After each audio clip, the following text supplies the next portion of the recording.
Luca's fingers drew the zipper slowly up her back, his knuckles brushing bare skin.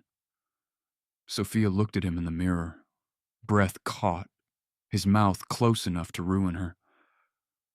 "Tell me to leave," he said.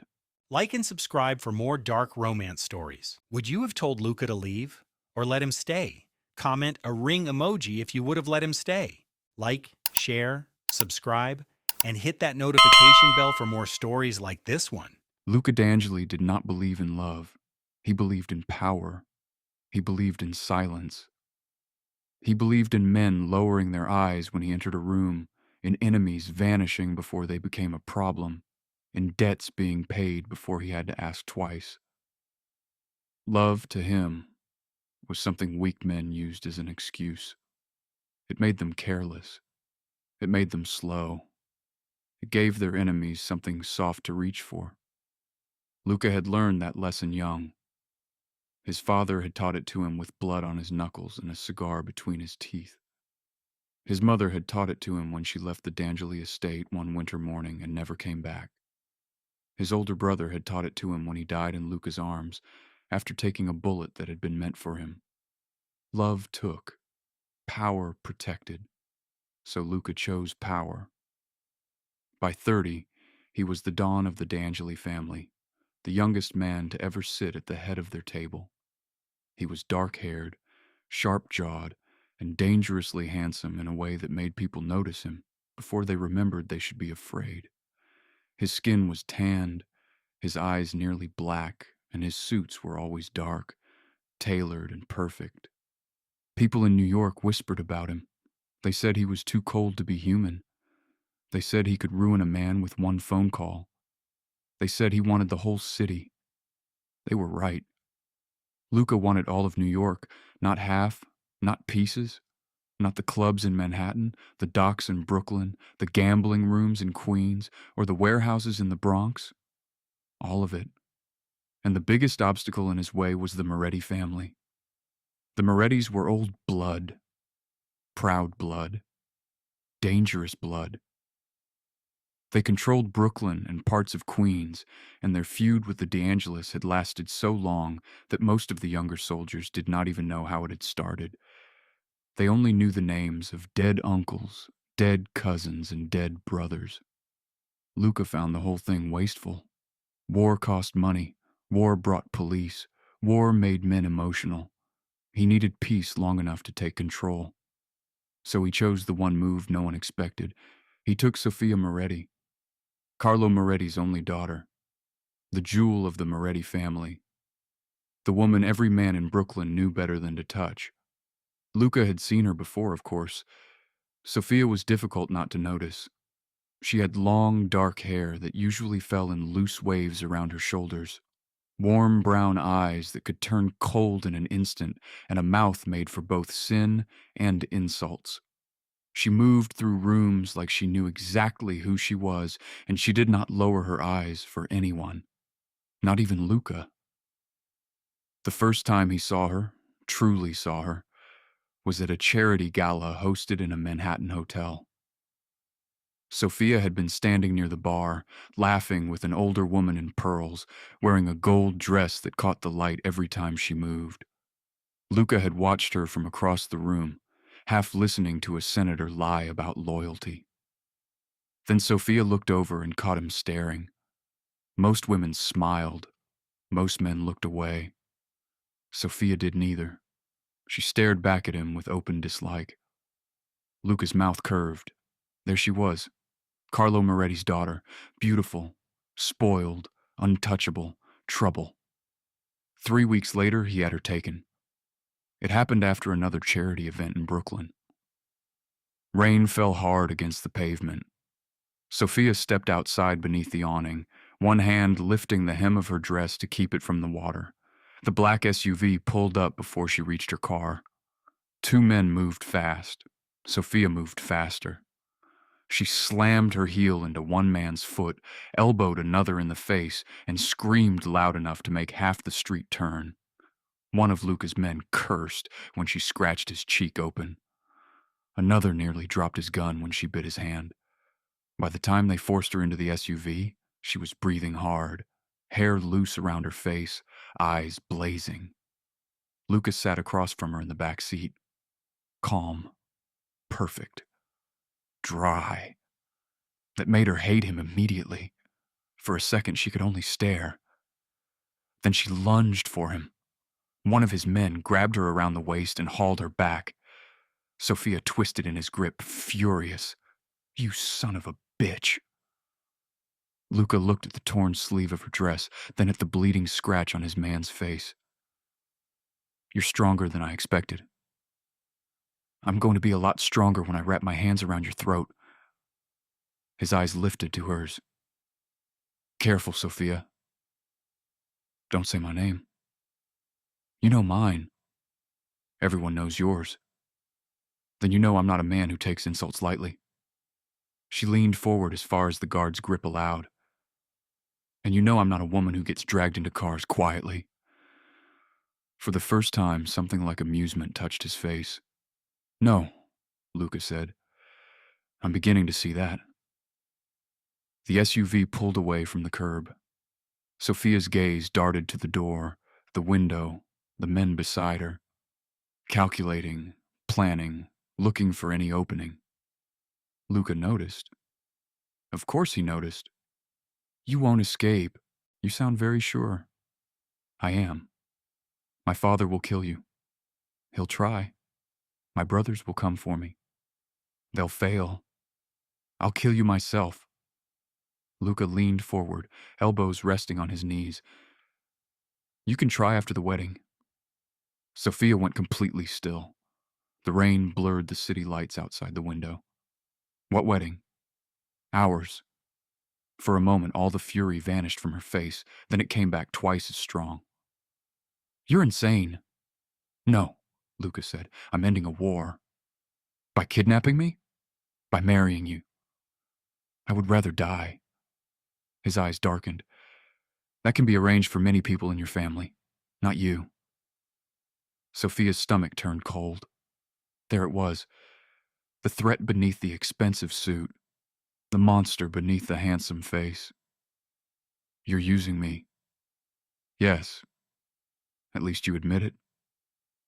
"I find lying wastes time." She laughed, but there was no humor in it.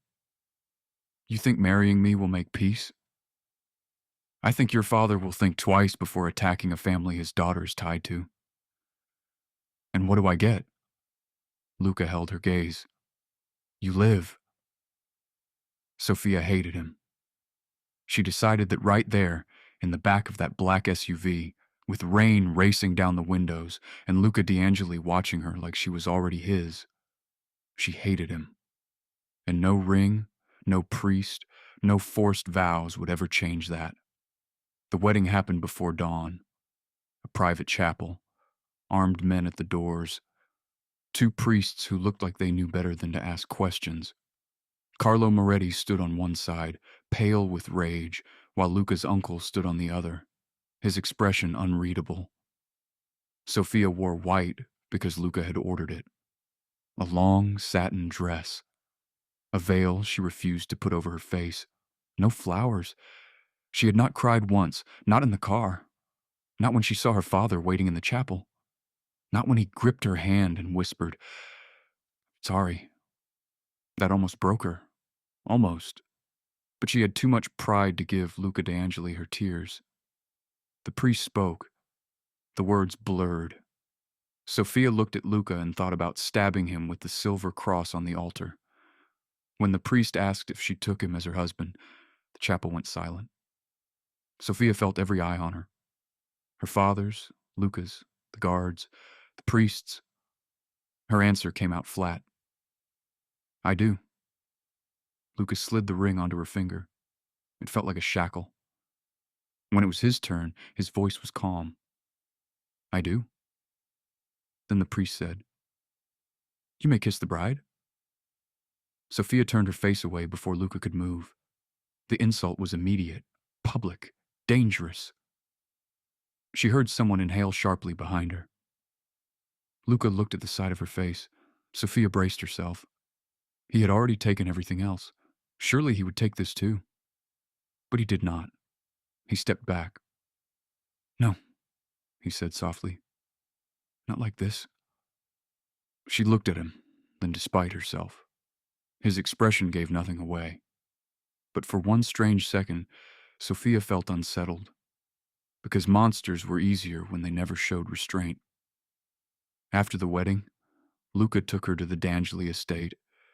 It sat behind iron gates in Westchester, a huge stone mansion surrounded by trees, security cameras, and men with guns. It was beautiful in the way a palace could be beautiful and still feel like a prison. Sofia stepped out of the car and looked up at it. "Lovely," she said. "Do all your hostages get this treatment?" Luca stood beside her, rain darkening his hair. "Only the ones I marry."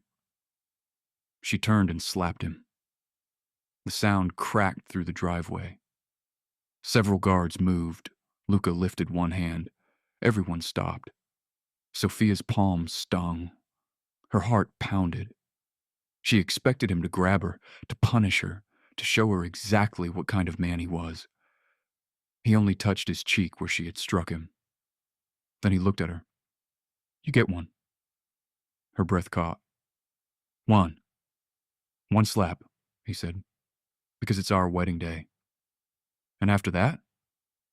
His gaze dropped briefly to her mouth before returning to her eyes. "After that, I start taking it personally." He walked away before she could answer. Sofia hated him even more for leaving her with the last word trapped in her throat. The first month of their marriage was war. Sofia did everything short of burning the estate down. She refused to eat dinner with him. She refused to wear the dresses he sent. She refused the jewelry, the shoes, the perfumes, the soft cashmere coats, and the diamond bracelet that probably cost more than most people's homes. When he sent white roses, she gave them to the housekeeper. When he sent a necklace, she sent it back with a note. "I'd rather have a knife." That night, Luca summoned her to his study. Sofia arrived still wearing one of her own black dresses, arms crossed, chin lifted. Luca stood behind his desk, dark suit jacket open, one hand in his pocket. The study smelled like leather, smoke, and expensive whiskey. Behind him, floor-to-ceiling windows showed the distant city lights. He held up her note. "A knife? I thought I was being clear." "You don't like gifts. I don't like bribes." "They aren't bribes. They aren't apologies either." His expression cooled. "I did not apologize. No, you wouldn't know where to start." A muscle ticked in his jaw. Sofia felt a small, bitter satisfaction at that. "What do you want?" he asked. "My life back. Something possible." "A phone?" "No." "A car?" "No." "A gun?" His eyes narrowed. "No." "Then stop pretending I have choices." For a moment, neither spoke. Then Sofia looked around his study. The books, the paintings, the dark wood, the power. Everything about Luca's world was expensive and controlled. She wanted to ruin some part of it. So she smiled. "Take me shopping." Luca blinked once. That was the first time she had ever surprised him enough for it to show. "Shopping?" "You heard me. You refused every dress I sent. Because you chose them. And now you want me to take you? If I'm expected to play the part of your wife, I'm going to look better than every woman who ever dreamed of having that position." His eyes moved over her slowly, not in a crude way, in a way that made her skin feel too warm. "You already do." Sofia hated that her stomach tightened. She covered it with a glare. "Careful, Luca. That almost sounded like a compliment." "It was. I didn't ask for one. You got one anyway." She turned toward the door. "I want Manhattan. Private boutique. No strangers choosing clothes for me. And if your men stare at me, I'll blind them." Luca's mouth curved. "You're very violent for a woman who claims to hate violence." "I only hate yours." The next afternoon, Luca took her to a luxury boutique in Manhattan. Not sent her, took her. He walked beside her through the doors in a dark suit, looking like he owned the building, the street, and the air everyone breathed. The women behind the counters straightened immediately. One nearly dropped a hanger. Sofia noticed. Luca noticed her noticing. "You're enjoying this," she muttered. "Watching people panic? Watching me be annoyed. Those often happen together." She rolled her eyes. The boutique was all velvet chairs, gold mirrors, champagne flutes, and dresses arranged like artwork. Luca sat in a deep green chair near the fitting area, while Sofia disappeared behind the curtain with a stylist and a dangerous amount of resentment. The first dress was black, elegant, high-necked, long-sleeved, beautiful but severe. Sofia stepped out and faced the mirror. Luca's gaze lifted from his phone. "No," she turned to him. "No? It looks like mourning. How fitting. I'm grieving my freedom." His mouth twitched. "Try another." The second was champagne silk. "No," Luca said before she even reached the mirror. Sofia put a hand on her hip. "Why?" "It washes you out." She narrowed her eyes. "You know fashion? I know what I like looking at." Her cheeks warmed. She hated it. The third dress was emerald. Luca watched her for a long moment. "Better?" "Better?" Sofia repeated. "Much better." "Careful. Too much enthusiasm and someone might think you're alive." The stylist looked horrified. Luca smiled faintly. Then came the red dress. Dark red, almost wine. Soft, expensive fabric that hugged Sofia's body like it had been made for the sole purpose of destroying Luca's concentration. The neckline was elegant, but tempting. The back dipped low. The skirt moved when she walked. Sofia stepped out and immediately knew she had made a mistake, because Luca stopped moving. Completely. He had been holding a glass of whiskey the boutique owner had offered him. His fingers tightened around it. The room felt smaller. Sofia faced the mirror, pretending she did not notice. "What?" she asked. Luca stood. The stylist wisely stepped back. His eyes moved over Sofia in the mirror, slow enough to make her pulse trip. "Turn around." She should have refused. Instead, she turned. His gaze followed the line of the dress, the curve of her waist, the bare skin of her back. "We're buying that one," he said. Sofia lifted her chin. "Because you like it?" "Because if you wear it in public, I'll have to kill half the men in the room." Heat flashed through her. Possessive, arrogant, wrong. And still, her body reacted as if he had touched her. "You don't get to decide who looks at me," she said. Lucas stepped closer. "No," he said, "but I can decide what happens if they forget respect." Sofia stared at him. "You are impossible. And yet," he murmured, "you haven't walked away." For a moment, the air between them tightened into something dangerous. Then Sofia turned sharply toward the curtain. "I'm trying on the blue one." Luca sat back down, but he did not look at his phone again. He watched every dress, every turn, every flicker of her expression when she liked something but tried to hide it.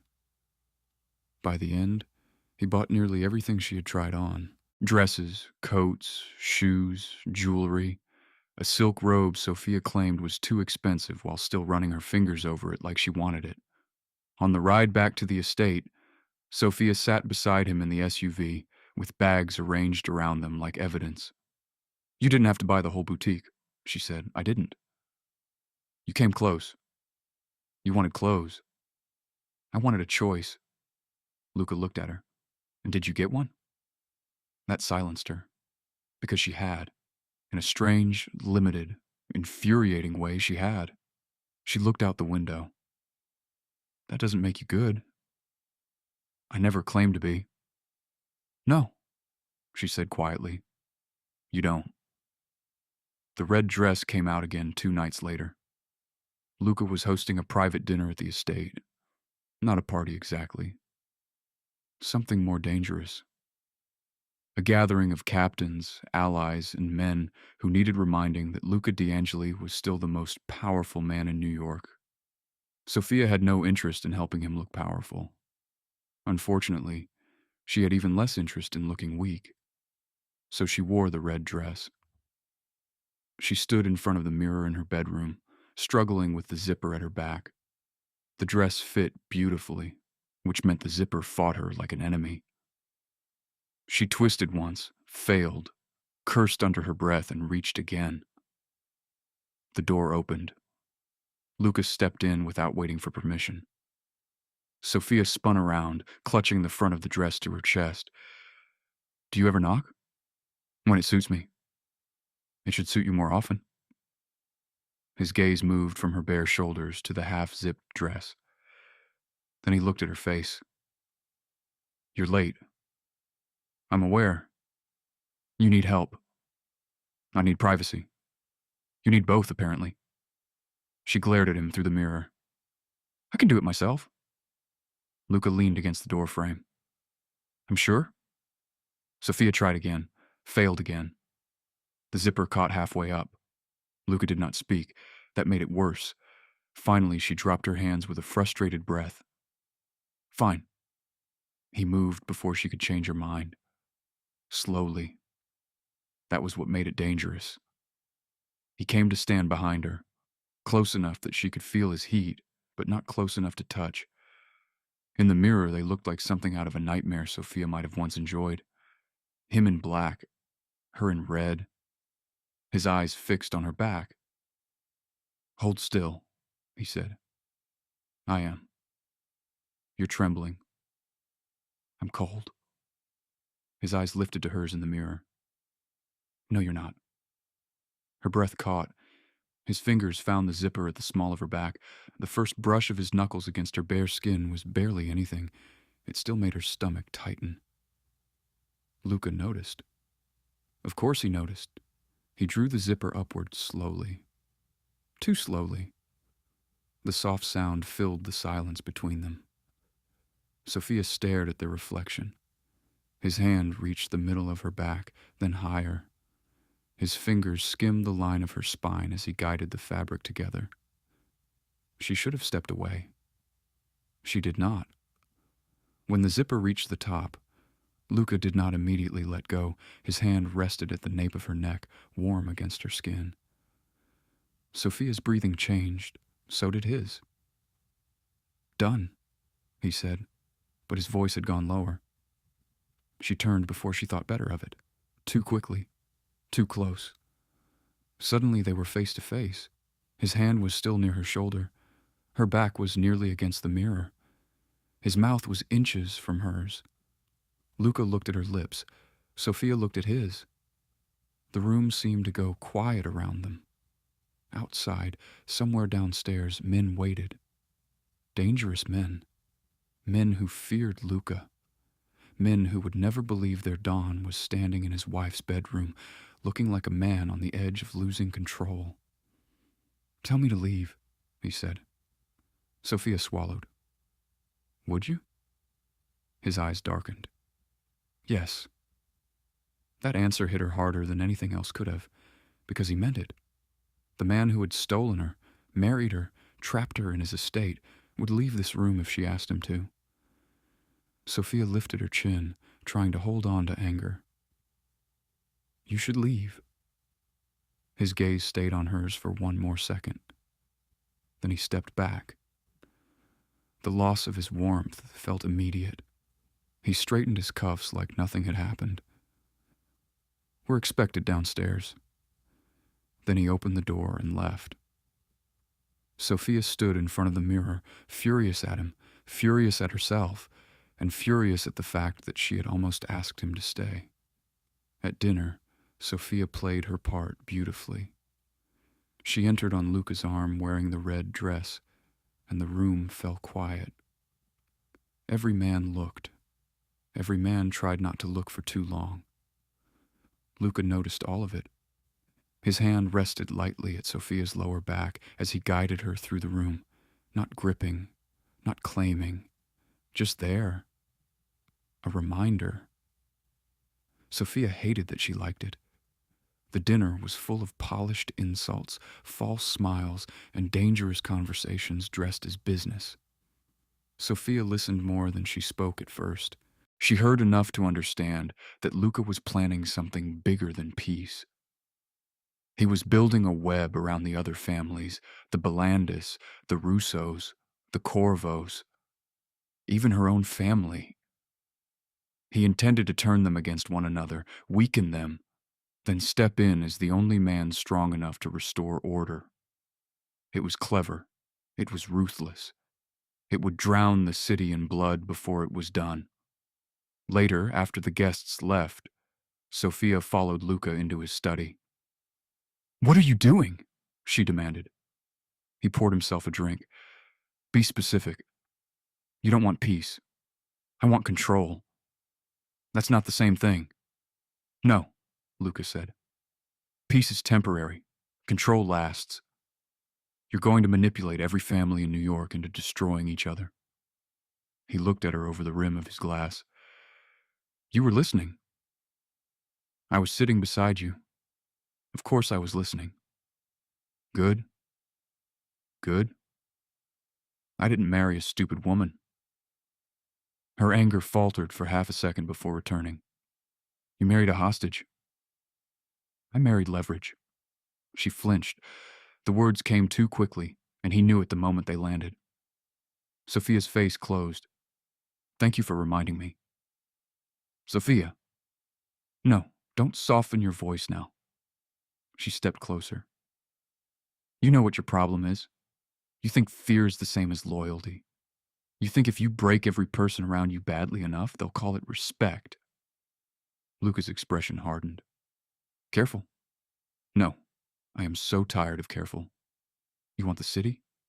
Fine. Take it. Burn every family down. Make every man kneel, but don't pretend you're building something. You're just making the world as lonely as you are."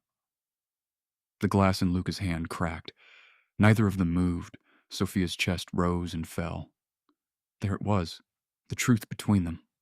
Ugly, sharp, impossible to take back. Luca set the broken glass down slowly. "You think I'm lonely?" "I think you're terrified of needing anyone." His jaw tightened. "You know nothing about what I need." "I know you needed me tonight." His eyes snapped to hers. "And you hate that?" For one dangerous second, Sofia thought he might shout. Instead, Luca walked to the door and opened it. "Go to bed." The dismissal stung worse than anger. Sofia laughed bitterly. "Yes, Don Luca." She swept past him. For 3 days, he kept his distance.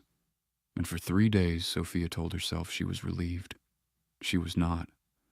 She hated the silence at dinner, hated the empty kitchen, hated that she kept listening for his footsteps in the hall. It was ridiculous. He was her captor, her forced husband, a man who wanted to swallow New York whole. She should not miss him. Then a storm hit the estate. The power flickered out in one wing of the house just after midnight.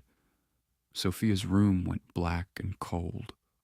The fireplace smoked instead of catching, and within minutes the room felt damp enough to make her teeth chatter. She stepped into the hallway, wrapped in a silk robe, ready to demand someone fix it. Luca was already there. Of course he was.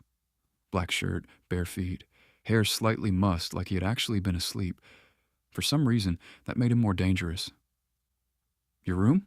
he asked. "Freezing." He nodded toward his door. "Mine has power." Sofia stared. "No." "I didn't ask anything." "You implied." "I stated a fact."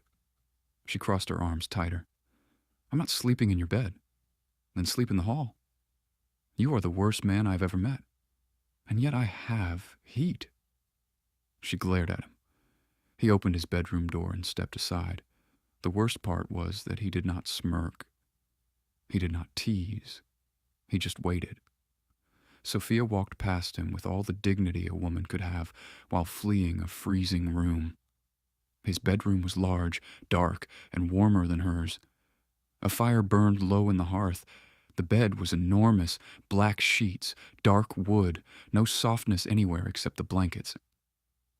Sofia looked at it like it might bite. Luca noticed.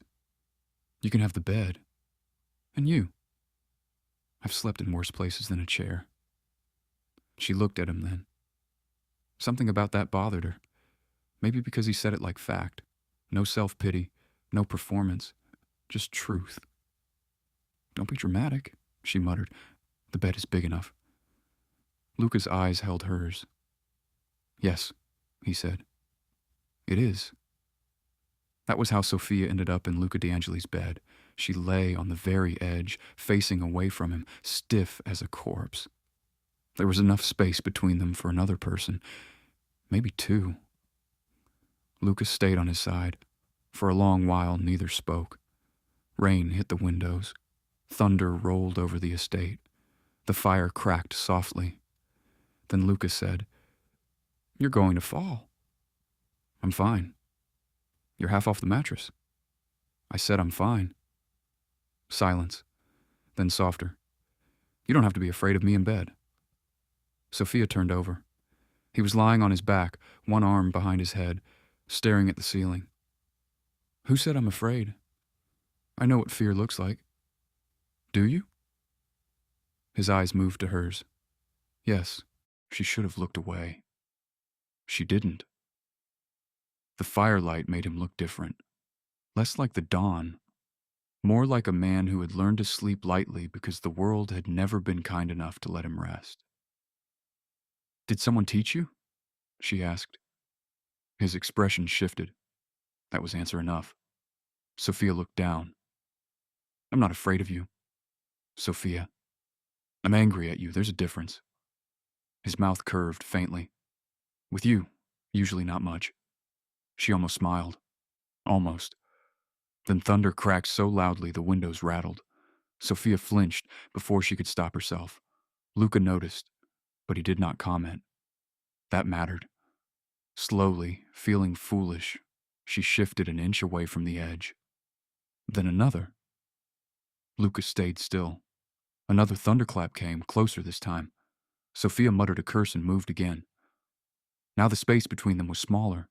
Still safe, still careful, but smaller. Minutes passed. Her body grew warmer. Her breathing slowed. At some point, exhaustion blurred the edges of her anger, and she drifted closer without meaning to. Her hand brushed Luca's chest. They both went still. Sofia opened her eyes. His heart beat beneath her palm. Steady, strong, alive. She should have pulled away. Instead, she left her hand there.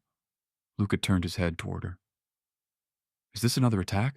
He asked quietly. Her lips twitched. Maybe. Should I defend myself? You wouldn't survive. This time he smiled. Not the cold smile. Not the dangerous one. A real one. Small and rare. Sofia felt it somewhere she did not want to name. Luca lifted his arm slightly. An invitation. Not a demand. Sofia stared at him for a long moment. Then she moved closer. He wrapped his arm around her carefully, slowly, giving her every chance to change her mind. She rested her head against his chest, tense at first, then less so when he did nothing except hold her. No kiss, no demand, no victory, just warmth. His hand moved once over her back. Sleep, he said. I'm still mad at you. I know. I still hate you a little. I know. She closed her eyes. But less than before. His arm tightened around her. That was the first night Sofia slept through until morning. The next week, Luca brought her into the private meeting room beneath the estate. His men hated it. They did not say so out loud because they valued their lives, but Sofia saw it in their faces. A wife did not belong there. A Moretti definitely did not belong there. The room was all dark marble, polished wood, cigar smoke, and men with too many secrets. A huge map of New York covered one wall, marked with pins, lines, and family territories. Luca sat at the head of the table. Sofia stood beside the map. Matteo, Luca's consigliere, looked like he had swallowed poison. She should not hear this, he said. Luca did not look at him. She will hear what I want her to hear. She's Carlo Moretti's daughter. Sofia smiled, and Luca D'Angeli's wife. Try to keep up. Several men went very still. Luca's mouth twitched. Matteo did not find it amusing. The meeting began. Luca laid out his plan with terrifying precision. He intended to plant lies between the Bellandis and Russos, leak financial weakness in the Corvo family, use old debts to pressure the Morettis. Then when the families turned on each other, he would step in as the only stabilizing power left. When he finished, his captains looked impressed. Sofia did not. That plan is stupid. The entire room froze. One man coughed into his fist. Matteo stared at her as if she had just signed her death warrant. Luca turned his chair slightly. Stupid?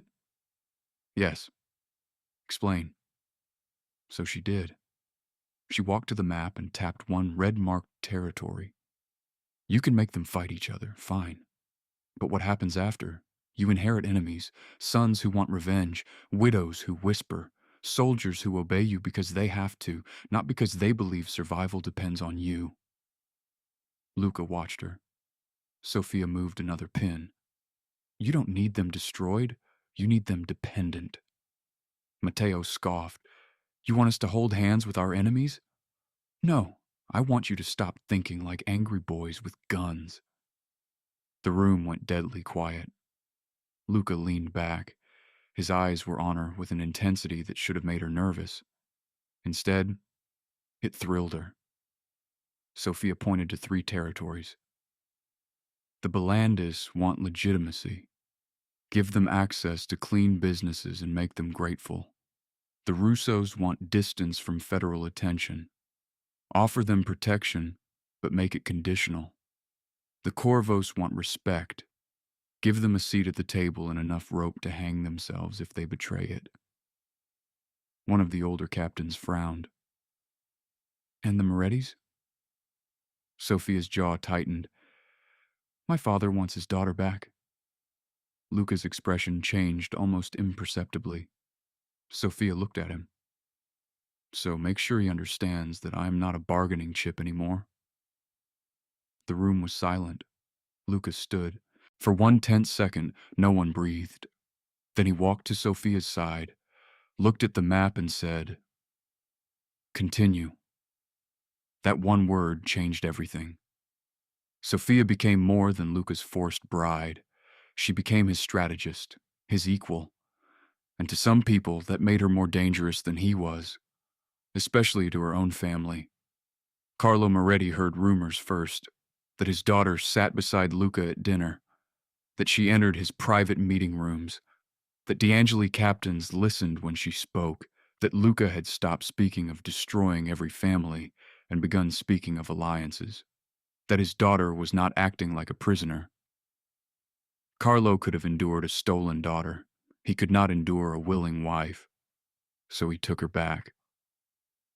It happened on a bright afternoon in Manhattan. Sofia had gone to another fitting, this time for a council dinner Luca was hosting.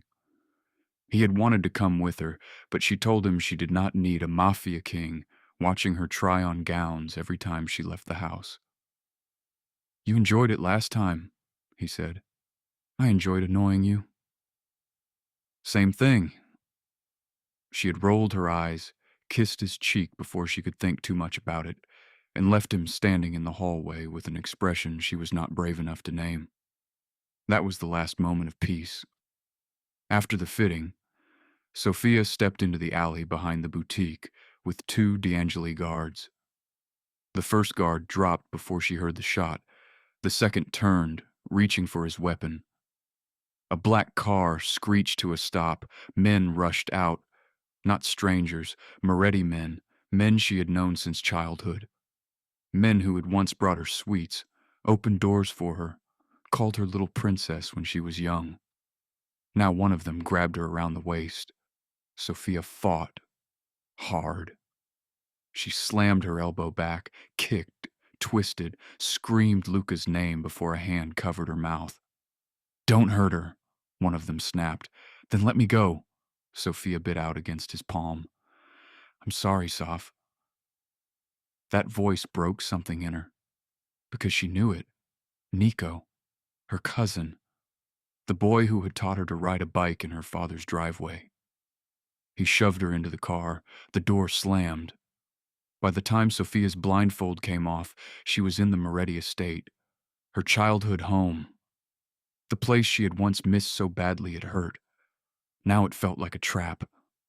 Her father stood in his study near the fireplace, hands clasped behind his back. Carlo Moretti looked older than he had at the wedding, more tired, but his eyes were just as hard. Sofia rose from the chair. "You kidnapped me." Carlo's mouth tightened. "I brought you home. You kidnapped me. I rescued you from the man who stole you." She laughed once, sharp and bitter. "You don't get to steal me back and call it rescue. He has poisoned your mind." "No," Sofia snapped. "He listened to it. That's what bothers you." Carlo flinched as if she had slapped him. "You think I did this because I want to control you?" "Yes. I did this because I love you." "Then you're no better than him." That landed. For a moment, Carlo had no answer. Sofia stepped closer. "You let him marry me because it kept the family safe. You handed me to him in that chapel and called it survival. Now I finally have some power in that house, and you drag me back because you don't like what I'm choosing? You cannot choose Luca D'Angeli. Why not? He is our enemy. He is my husband. He is a murderer. This whole family is built on graves, Father. Don't act holy now." Carlo's face darkened. "You love him." The room went still. Sofia's breath caught. For a moment, she hated that the answer came so quickly inside her. Yes. Yes. She loved Luca. Loved his arrogance, his cold mind, his rare smile, the way he watched her like she was the only person in the room brave enough to tell him the truth. The way he had not touched her until she allowed it. The way he had held her that stormy night like something precious instead of something owned. She loved him, and she had not told him. Carlos saw the truth on her face. "No," he said softly, horrified. "Sofia." She lifted her chin. "Yes." "You cannot mean that." "I do. He took you, and you just did the same. I am your father, and I am not your property." Carlo looked away. Sofia had never seen him lose control. Not truly. But now his hand shook slightly at his side. "You will stay here," he said. Her eyes narrowed. "No. You will stay here until you remember who you are." "I know who I am." "You are a Moretti." Sofia looked down at Luca's ring on her finger. Then she looked back at her father.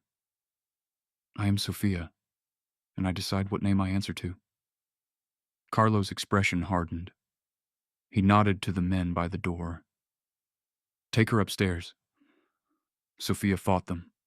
Of course she did. But there were too many. They locked her in her old bedroom, a room still painted soft cream, with books on the shelves and a balcony she had once used to sneak out as a teenager. Her old bed was still there. Her old vanity.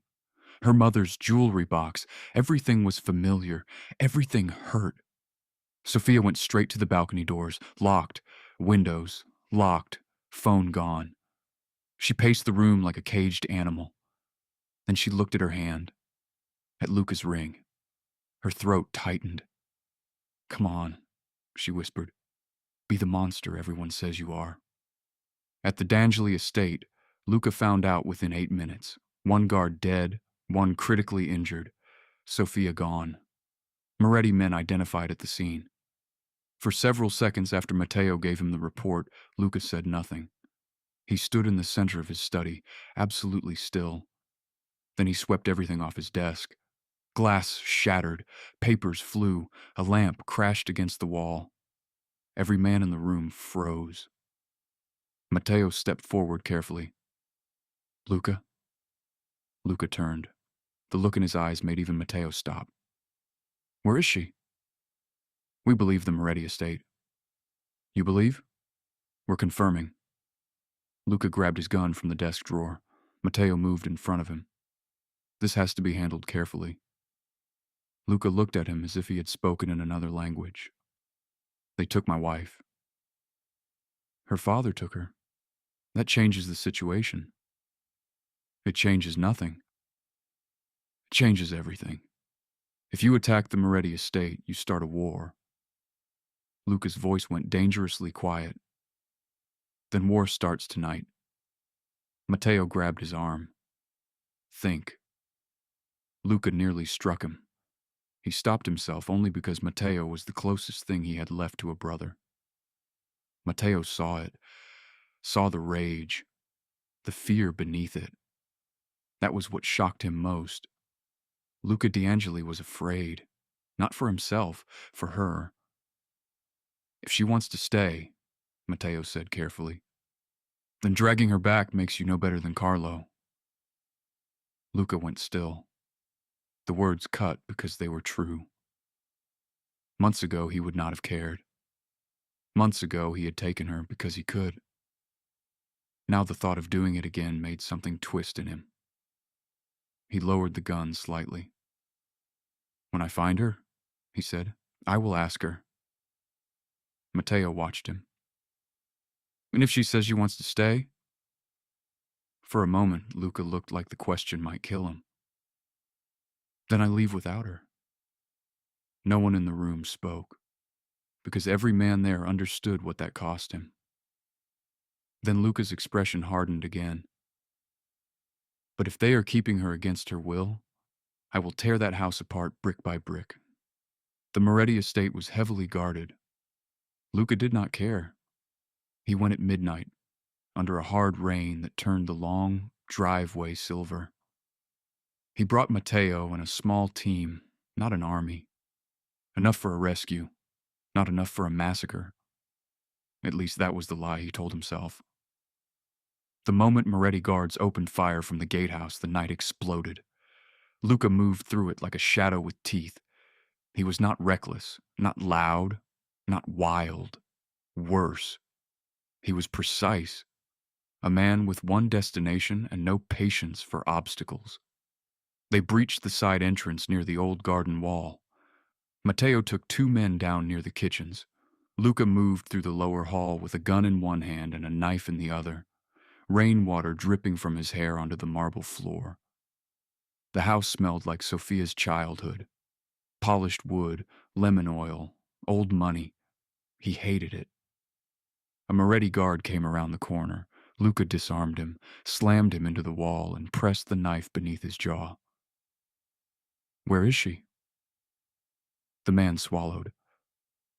Upstairs, East Wing. Luca knocked him out and kept moving. In her bedroom, Sofia heard the first gunshot and stopped pacing. Then another. Then shouting.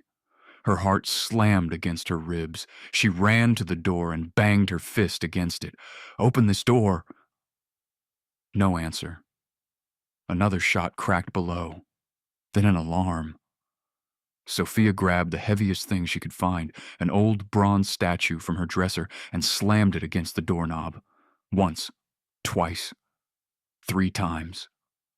The lock cracked. She hit it again until the door burst open. The hallway outside was chaos.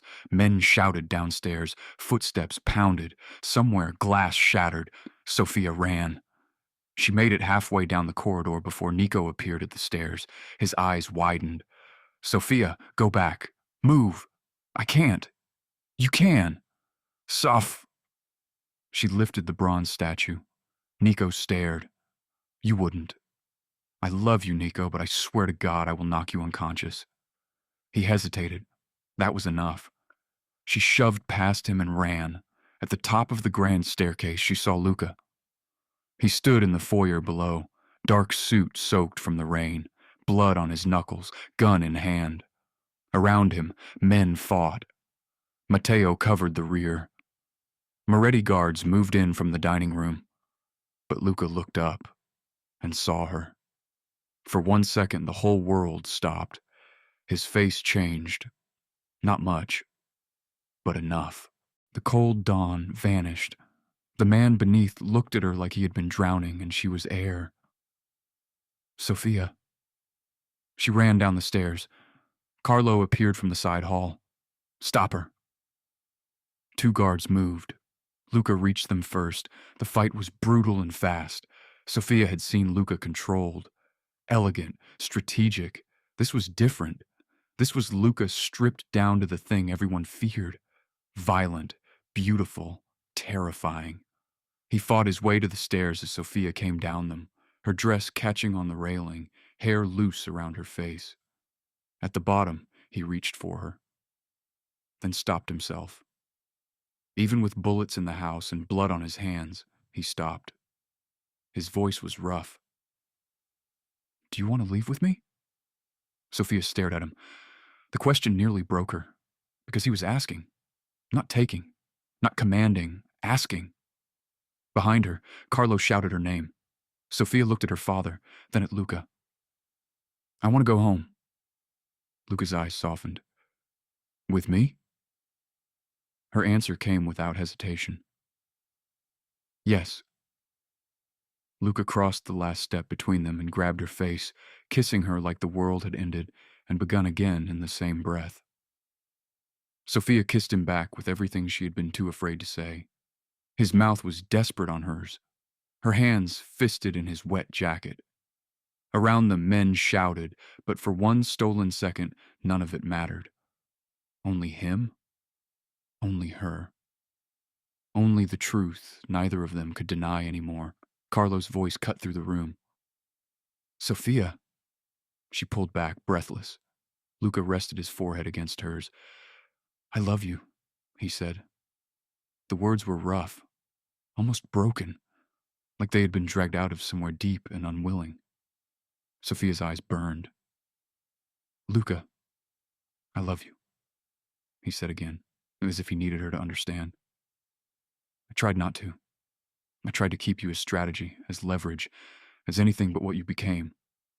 But I love you, and if you tell me to leave now, I will. If you tell me to take you home, I will fight every man in this house. Tears blurred her vision. I love you too. His breath caught. Sofia touched his face. I hate that I do. You're arrogant, controlling, impossible. His mouth curved despite the chaos. Keep going. This is very romantic. She laughed through the tears. And I love you. The next shot shattered the mirror behind them. Luca pushed Sofia behind him. Romance later. Don't get shot. I'll try. Try harder. They fought their way out together, and this time Sofia did not stand behind him like a helpless prize.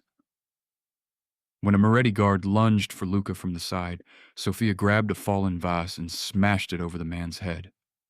Luca looked at her in shock. What? She snapped. You took too long? He almost smiled. They ran through the east corridor toward the garden doors. Rain blew in through shattered glass. Matteo shouted for them to move. Nico appeared again near the library, gun lowered. For 1 terrible second, Sofia thought he might aim at Luca. Instead, Nico looked at her. Go, he said. Her throat tightened. Nico, go before your father gets here. Sofia grabbed his hand once, then Luca pulled her into the rain. The garden was chaos, gunfire at the gates, cars tearing across gravel, men shouting over thunder. Luca shielded Sofia with his body as they ran. A bullet grazed his arm near the last car. He cursed. Sofia screamed his name. I'm fine, he said. You're bleeding. I've done that before. I'm starting to hate that sentence. He shoved her into the back seat and got in after her. Matteo climbed in front, shouting for the driver to go. The car sped down the drive. The Moretti estate disappeared behind rain and darkness. For several minutes, neither Luca nor Sofia spoke. They were soaked, shaking, breathing hard. Luca's hand found hers in the dark.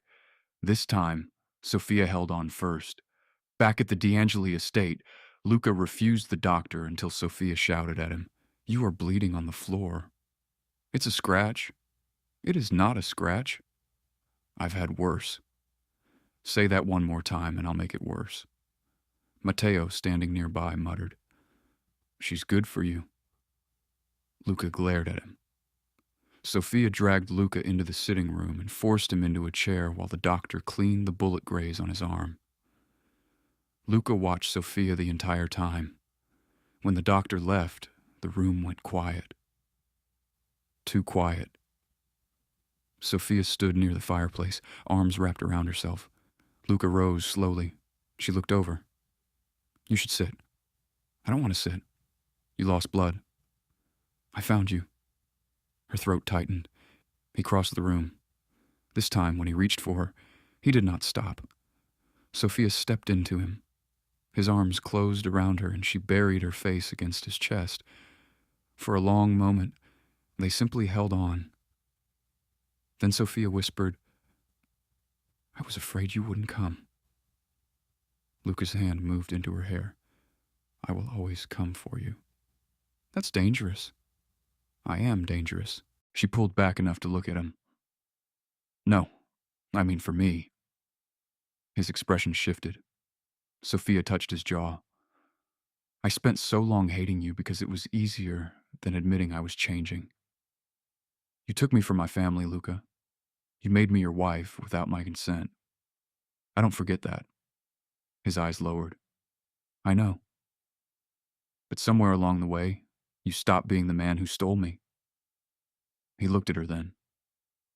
"And what am I now?" Sofia smiled faintly through her tears. "Mine." Luca's face broke open in a way she had never seen. Not a smile, something deeper, something almost painful. He kissed her. Softly at first, then not softly at all. Sofia rose onto her toes and kissed him back with all the fear, anger, wanting, and love that had built between them from the first night in the SUV to this moment by the fire. His good arm wrapped around her waist. Her hands slid into his wet hair. He backed her carefully against the mantel, then stopped himself, breathing hard. "Sofia." She looked up at him. "If you want me to stop." "I don't." His eyes closed briefly, like those words ruined him. Then he kissed her again. And this time, there was no almost. After that night, everything changed. Not because love made Luca gentle. It did not. Luca D'Angeli would never be harmless. He would never be soft in the way safe men were soft. He still ruled with a cold mind and a dangerous hand. He still made enemies nervous.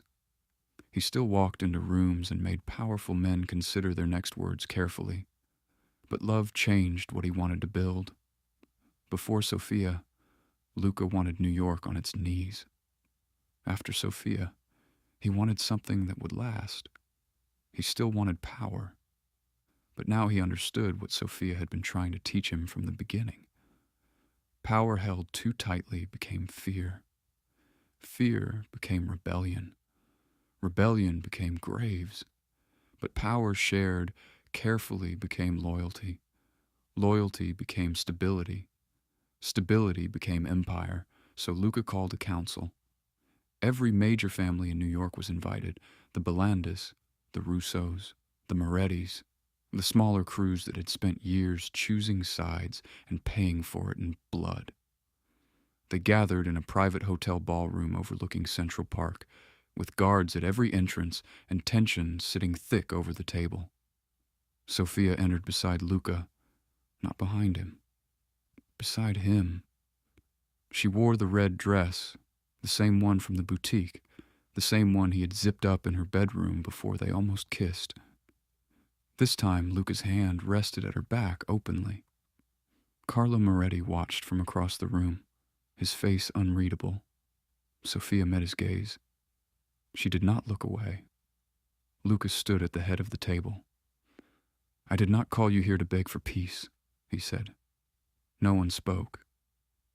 I called you here because the old way is killing us slowly. Feuds, revenge, pride, dead sons replacing dead fathers. Every family in this city has paid for it.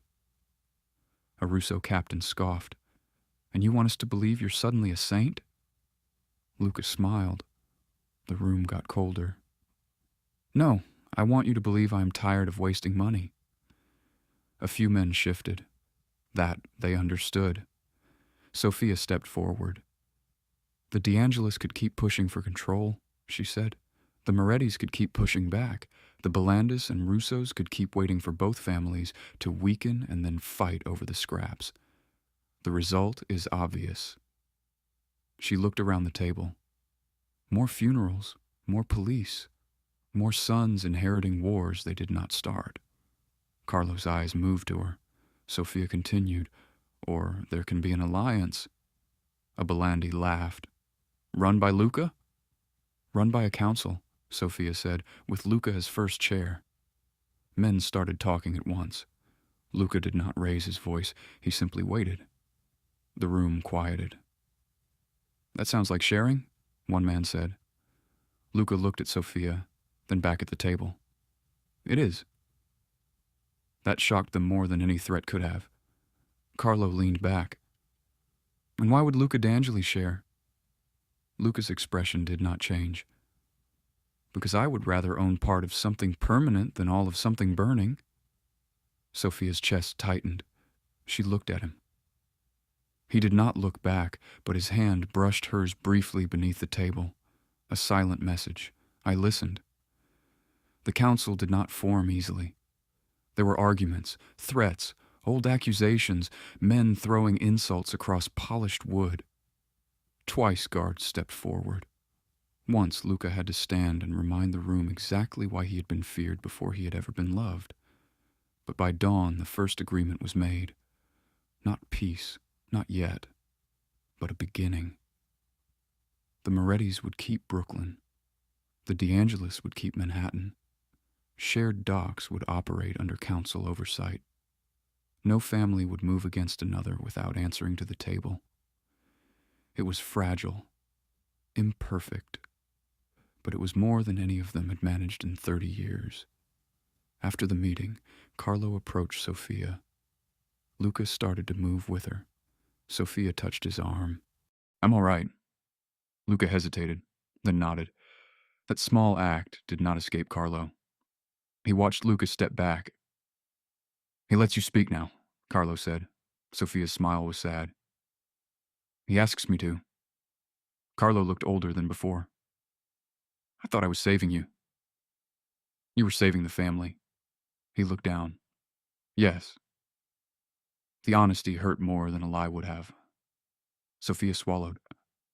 I love you, Papa, but I won't come back to a house that makes my choices for me.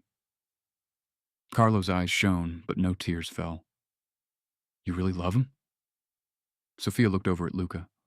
He stood near the window, dark and dangerous, speaking quietly with Matteo. As if he felt her looking, his eyes lifted to hers. Everything inside her softened. Yes, Sofia said, I do. Carlo nodded slowly. Then I hope he understands what he has. Sofia looked back at her father. He does now. That night, Luca brought Sofia back to the estate. Not the prison she had first entered. Not anymore. Now, when the gates opened, it felt like returning to something they had built out of war, anger, and impossible choices. Home. Sofia went upstairs to change, but Luca caught her hand at the bedroom door. She looked back. What? He seemed strangely serious. I have something for you. If it's another diamond necklace, I'm going to start throwing them at you. It's not. He led her to the greenhouse, the one he had built after she mentioned missing her mother's garden. Inside, candles lined the stone path. Lemon trees stood in large pots. Basil, rosemary, and thyme grew in neat rows. At the center was a small table with a velvet box. Sofia stopped. Luca. I know, he said. You hate boxes. I hate expensive surprises. There's a difference. He picked up the box and opened it. Inside was a ring. Not the huge, cold diamond from their forced wedding. A simple gold band, elegant, warm, beautiful. Engraved inside were 2 words. Chalgote. I choose you. Sofia stared at it. Luca's voice was low. The first ring was a chain. Her throat tightened. I know what I took from you. I know I cannot undo it. I cannot make the beginning gentle. I cannot make the wedding something you wanted. His jaw tightened. But I can give you this. He took the ring from the box but did not reach for her hand. If you wear it, it is because you choose to. If you stay, it is because you choose to. And if one day you want to leave, the gates will open. Sofia looked at him. You would let me go? The question hurt him. She saw it. But he answered. Yes. The word changed something between them. Sofia thought of the chapel, the white dress, the ring that felt like a shackle. Then the boutique, the zipper, the kitchen, the bed in the storm, the meeting room, the Moretti staircase. Luca asking if she wanted to leave with him? Choice. He had stolen it from her once. Now he was putting it back in her hands. Sofia held out her hand. Luca slid the new ring onto her finger. This time she did not feel trapped. This time she felt chosen. And more importantly, she felt like she was choosing too. I love you, Luca said. His voice still sounded rough around the words, as if love was not a language he spoke easily. Sofia smiled. I know. His eyebrow lifted. That is all? You're lucky you got that. Sofia. She stepped closer, resting her hands on his chest. I love you too. Luca exhaled slowly. Then he kissed her beneath the lemon trees in the greenhouse he had built because she wanted something alive. Months later, New York still whispered about Luca D'Angeli. They still called him dangerous. They still called him ruthless. They still called him the Mafia king. But now, when people spoke of him, they spoke of Sofia too. His wife, his strategist, his equal. The woman who had walked into his prison and turned it into a home. The woman who had challenged his empire and made it stronger. The woman who had taught him that power did not have to mean standing alone. He still bought her anything she wanted. Sometimes dresses, sometimes books, sometimes a necklace she pretended not to like before wearing it the next night. He still watched her try on clothes with the patience of a predator and the devotion of a man who knew exactly how lucky he was. He still helped zip her dresses, though now Sofia usually turned around before he finished, and Luca rarely made it downstairs on time after that. They still argued, constantly, over council votes, over security, over his habit of threatening people too quickly, over her habit of walking into dangerous rooms as if stubbornness could stop bullets. But now their arguments ended differently, with laughter sometimes, with kisses often, with Luca dragging a hand through his dark hair and muttering, "You are impossible," and Sofia smiling as she answered, "You married me." Every Saturday night, when they could escape the meetings, the politics, and the endless hunger of New York, they cooked together in the estate kitchen. And sometimes, late at night, when the house was quiet and the city glittered far beyond the windows, Luca would wake to find Sofia curled against him instead of sleeping on the edge of the bed. He would look down at her in the dark and remember the woman who once hated him, the woman he had taken, the woman who had chosen to stay. And he would hold her carefully as if she were the one thing in his life he had not conquered, but earned. Luca D'Angeli had once wanted all of New York, every street, every family, every secret, every crown. Then Sofia Moretti walked into his life like a war, and somehow she became his peace. She did not make him weak. She made him human. And for a man like Luca, that was the most dangerous kind of love there was.